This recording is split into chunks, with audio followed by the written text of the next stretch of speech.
Malilate tayo sa trabaho mga kaibigan kasi magpapakiskis ako nitong isang sakong palay oh. Hinati ko lang yung kalahati nandito din sa likod oh. Kailangan mo mag-sacrifice kahit isang oras para magawa mo yung mga ibang gawain kasi nagbubukas yung papakiskisan ng palay, alas 8 na. Butin mga kaibigan oh, bukas na yung pakiskisan ng palay.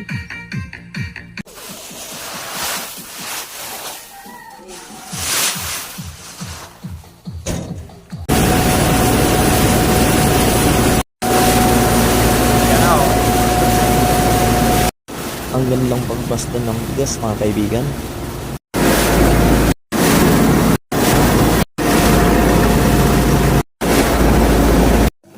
Mabuti lang mga kaibigan, masipag yung operator, natapos agad yung ating pinapakiskisan. You know, 30 kilos din mga kaibigan. Okay na to.